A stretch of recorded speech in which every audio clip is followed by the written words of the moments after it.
Hello, Honors Algebra. This is the flipped lesson for November 4th, 5th, and 6th. It covers the weekend. Hopefully you're getting pretty good at this stuff about solving for y and graphing an equation from it. I don't know if I've mentioned yet, so I'll do so now, that when the y is alone, you are in what is called slope intercept form. I like to call it slope, and I slip a y-intercept in there, slope y-intercept form. They call it that because when the y is alone, remember the y must be alone. Taylor, did you hear that? The y must be alone. Kelly, the y must be alone. When the y is alone, you know the slope and the y-intercept of the equation that you wish to graph. Let's take an example like y equals 1/4 x minus 3. Is my y alone? It sure is. He's all over here lonely by himself. Oh, I'm so alone. But he doesn't mind because he knows now it's easier for you to graph when the y is alone. I could make a t-table. Oh, no, not like that. I could make a t-table like this. Pick some x values. Remember, a good choice would be 0. 4 might be a really good choice, and -4. You can pause the video and see if you can tell why those would be good choices. Anyway, I don't have to use the t-table now. I don't have to. I can, but I don't have to. When I know the y is alone, I'm going to graph just like this. Okay, so I've got my y-intercept. Remember, this is 3, so that means the y-intercept is located at 0, -3. What does that really mean? If I would have plugged 0 into my t-table and done the work, done the math, I would have got y to equal -3. You can pause the video and try that if you're not sure, if you're not convinced that. Go ahead and try it. I promise it'll work. All right, so now this number here, the number sitting in front of the x, not the x, but the number in front of the x. That, ladies and gentlemen, that is my slope.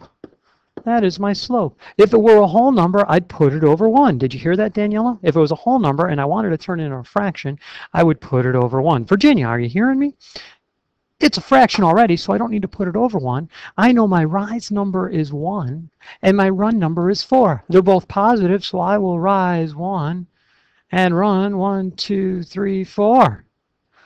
I can do that again.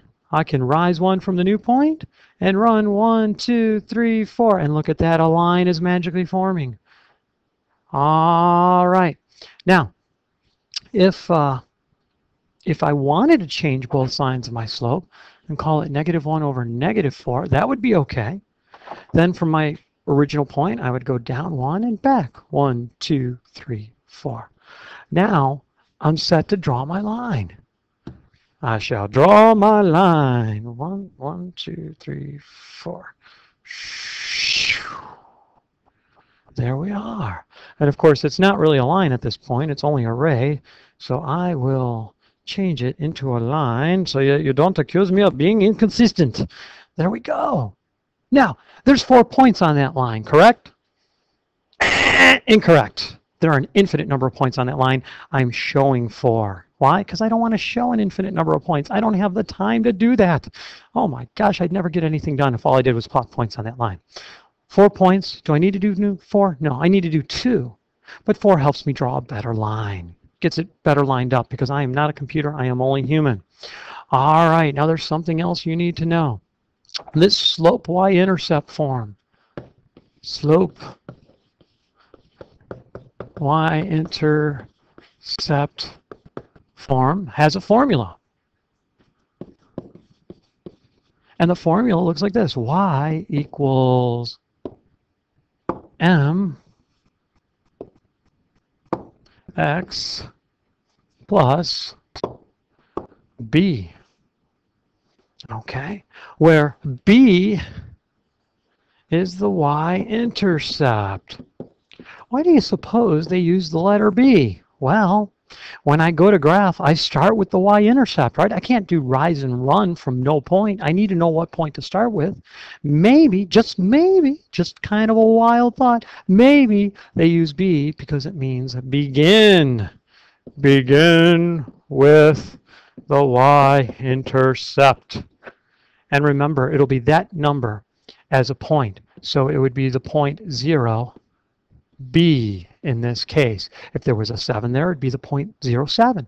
If there was a -3 there, it would be the point 0, -3. Okay, hold on one moment.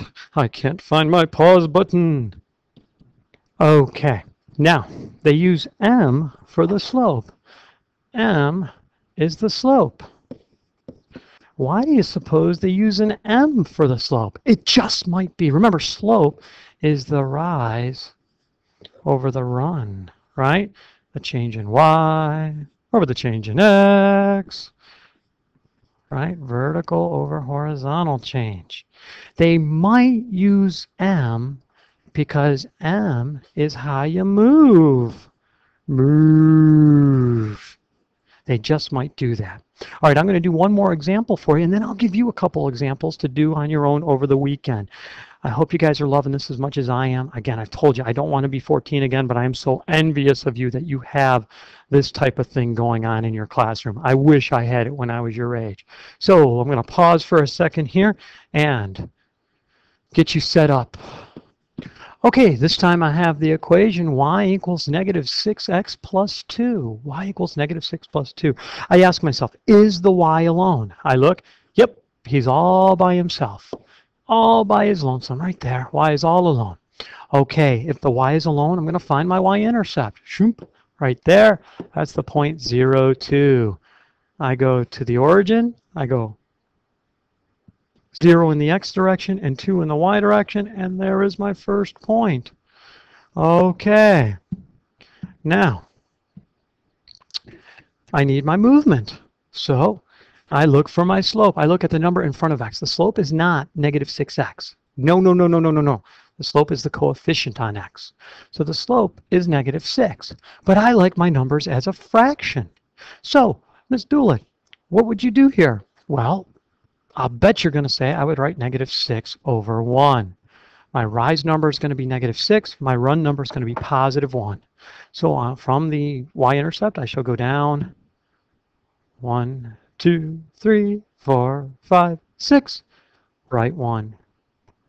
I could do it again, but I'm going to run off the graph. So I'll change the slope. I'll make it +6 over -1. And then from the y-intercept, I could go up 1, 2, 3, 4, 5, 6, and then back 1. There we go. I've got 3 points. They're very little pretty points. Sounds like a song. And I'll extend my ray and make sure that it's a line. There we go. See, if I'm taking the trouble to do this, I'm really trying to emphasize how important it is to graph a line. Okay, so I'm going to give you 5 or 6 problems to do here. So problem 1 will be y equals 2/3 x minus 1. Problem 2 will be 4y equals 3x minus 8. Problem 3 will be y equals 5/3, -5/3 x plus 2. Problem 4 should be -2y equals 7x. All right. Now, there's something special about this problem, and there's 2 things special about this problem. Okay? Don't be fooled about what's added over here. There is a number added over there, and I've actually told you, and you can write it in that side, that circle. See if you can figure that out. All right, go ahead and think about it. Try graphing these, and that is your lesson for this weekend. I hope you enjoy yourselves. Bye-bye.